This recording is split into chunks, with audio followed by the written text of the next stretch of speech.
left for me to do but to speak about such questions as independently as space and time has always have been, right? I cannot lay claim to being an authority. I don't know, I'm not a teacher. Well, of course he is, right? He taught at Princeton for many, many years, but that would be later.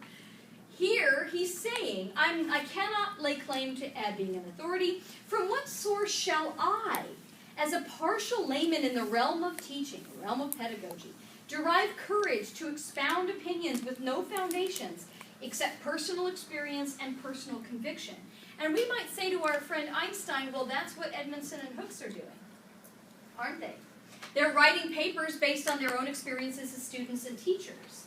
What's interesting is that if you're reading your Einstein closely, both at the beginning of his essay and at the end, he offers a disclaimer and says, you know what, this is just my experience. Take of it whatever you want. I love that he does that. And if you get a chance to read his letters, you really should. Because he takes these extremely complex ideas about the physical world and he makes them almost like, oh, that's so obvious, right? He's got that kind of brain that he can make that work, you know? But it's interesting that he does that here. Okay, who's got the connection to both Hooks and Edmondson in the next paragraph where he starts talking about the affairs of human beings? Did you circle any keywords here? What should the talking about the affairs of human beings be? Anybody find that connection? Naomi, do you have it? Looks like you've got something highlighted like how he there. says, like, the knowledge must, like, continually be renewed by ceaseless effort. Like, you have to keep, like, trying to learn new things or else, like, what's the point? Good. So, the section that Naomi has marked ceaseless effort, yeah. Knowledge of truth alone does not suffice. Nice. Very, very, very good. The knowledge must be ceaseless, and knowledge of truth alone does not suffice. We have to keep working. We've got to keep questioning. We've got to roll up our sleeves and get our hands dirty. We have to be active participants. And that comes right out of Edmondson and Hooks. Because our friend Einstein doesn't believe you can stand on the sidelines and just be a passive receptacle, right? He says the hands of service must ever be at work. Now that's also a connection to our other authors, right? Because he's saying we have to serve others is also part of our process. To these serving hands mine also shall belong. Now, you guys, look at the next paragraph. Why is school so important? What did you mark here in the next paragraph? Why is school so important? What do you think? Denzel, what do you think? School is why is school important, right? Yes. No, you repeat the question. Rebecca, go ahead. I think school's important because, like, he's saying that it creates individuals who become, like, better than others, which will help the community develop. All right, so developed individuals, yeah, Zach?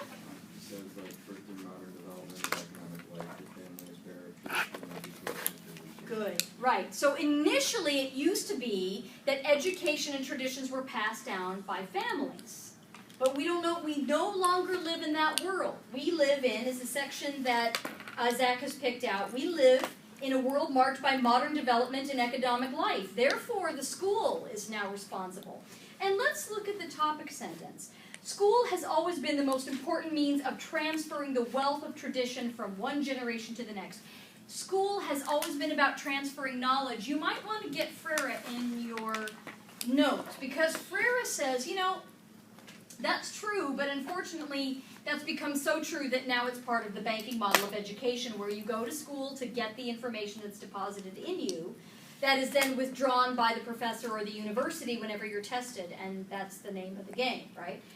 Einstein sort of says, okay, that's true, but look at your last sentence. The continuance and health of human society is therefore in a still higher degree dependent on school than formerly. Now, notice he's not talking about parents, he's not talking about teachers, and he's not talking about students. He's talking about the school as a foundation. And that human society and the betterment of human society, and I think this is what Rebecca was saying earlier, depends on the school in order to make these advancements known. I want to get back to something I think, Tyler, you mentioned. What should be the aim of school? What did you mark in the last paragraph on the first page, guys? Tyler, you want to go ahead and take it then? It says, like, it should develop in the young individuals qualities of ability which are both values and the welfare of the commonwealth. Nice.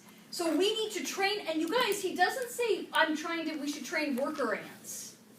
What we need to do is train individuals, right? Let's mark this. Topic sentence. Sometimes one sees in the school simply the instrument for transferring a certain maximum quantity of knowledge. Well, that's not right.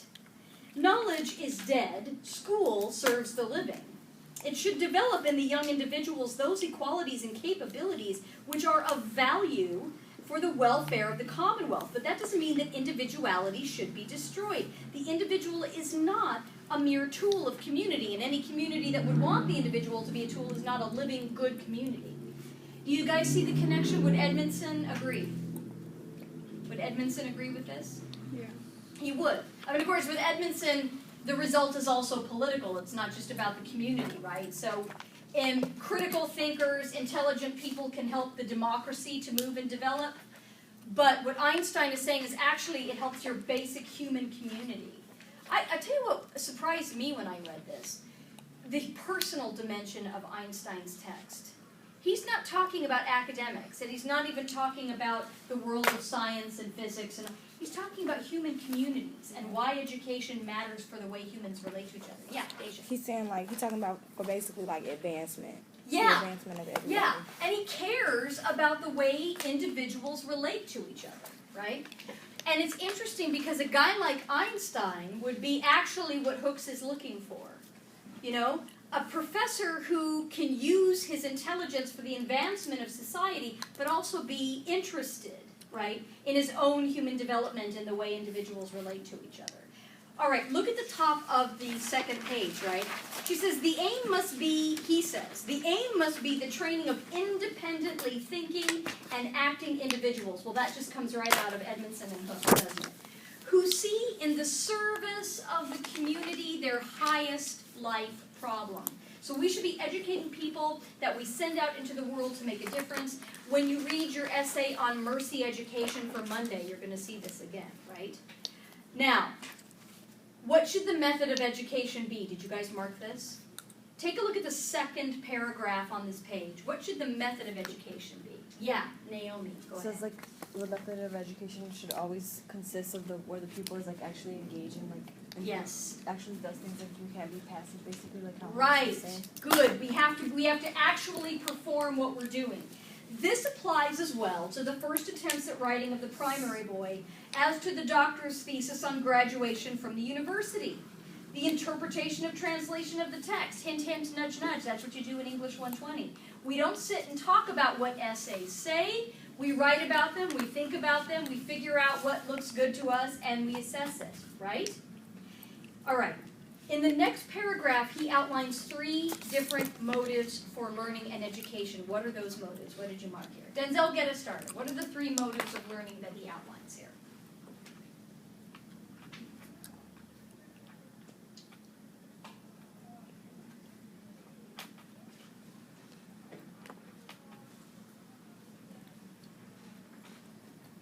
Who's got them circled? Yeah, Julie? Is one of them ambition? One of them's ambition. Crystal? Is it when he says that nobody will maintain that the administration of the school will add to the teachers? Almost. Yeah. Loving interest? Yeah, and what's the third one? Yes, Dave. Fear. Good. Those are your 3. The 3 motivations are fear, ambition, and the desire to do work out of the sheer pleasure of it. According to our friend Einstein, which is the best? Pleasure. That's where you're going to get the best work. He says, look about 3 lines down. He says, the same work may owe its origin to fear and compulsion, ambitious desire for authority and distinction, or loving interest in the object and a desire for truth and understanding, and thus to that divine curiosity which every child possesses, but which so often is weakened early. Now this gets back to what Crystal was marking here. The educational influence may be widely different depending upon whether fear of hurting egotistical passion or desire of pleasure and satisfaction is at the bottom of the work. Nobody will maintain that the administration of the school and the attitude of the teacher do not have an influence upon the molding of the psychological foundation for pupils. That's something that Hooks says, right? Hooks says the way and Edmondson too, the way universities are run, the way classrooms are run, the way professors do their job, All of that has to do with student learning, but Einstein is connecting that to the three motivations that drive people to do good work. Yeah, Deja. Which are ambition, fear, and loving interest. Yes. Okay, you guys, what's the problem with fear? Look at the next paragraph. What is the problem with fear? Yeah, go ahead, Maria. It destroys like the student's self-confidence. Yeah, exactly. Such treatment destroys the sound sentiments, the sincerity, and the self-confidence of the pupil. It produces the submissive subject, and of course that's what we've said is the definite evil of this.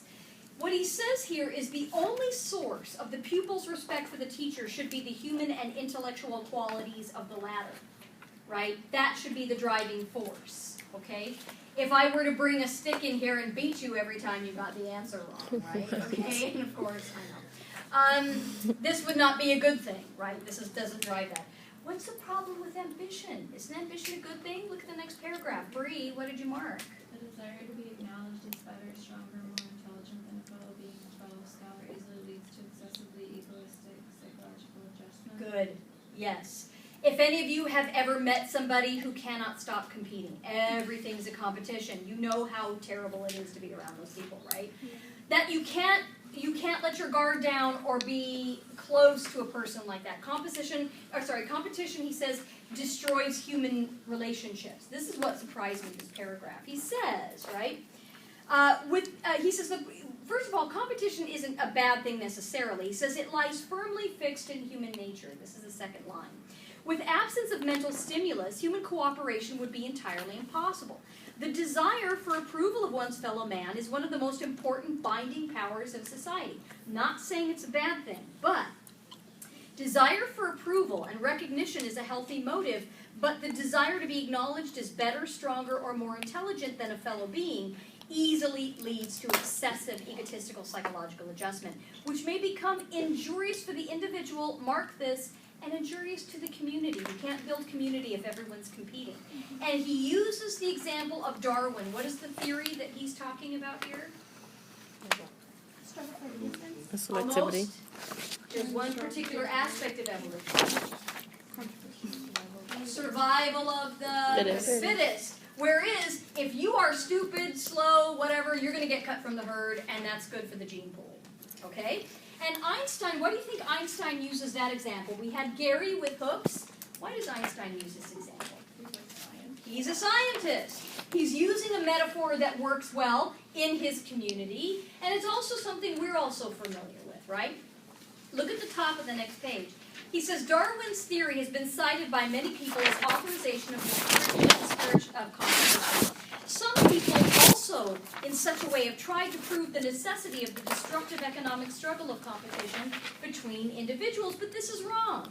Because man owes his strength in the struggle for existence to the fact that he is a socially living animal. You have to live in community with other people, so you cannot go by this thinking. Does that make sense, you guys? Yeah. Isn't he a lovely man? I don't know. When I read this paragraph, I'm like, oh, what a lovely guy. I don't know. I was surprised by it. It just blew me away. All right. What is a successful man according to our friend Einstein in the next paragraph? Yes, Rebecca. Well, I put why underlying the value of a man, however, should be seen as what he gives and not what he is. Yes, and not what he's able to receive. So what matters to Einstein is how you serve your community and the people around you. Doesn't matter the accolades you get, right? Nice. Okay, now look at the next paragraph. This is the most important motive for the school. The most important motive for work in the school and in life is pleasure in work, pleasure in its results, and the knowledge of the value of the result to the community in the awakening and strengthening of the psychological forces in the young man. I see the most important task given to the school, right? So what he says here, you guys, that when you have, and if you guys have ever seen a student or even like a young child really go after a puzzle and enjoy themselves doing it, he says that's the highest quality of learning right there.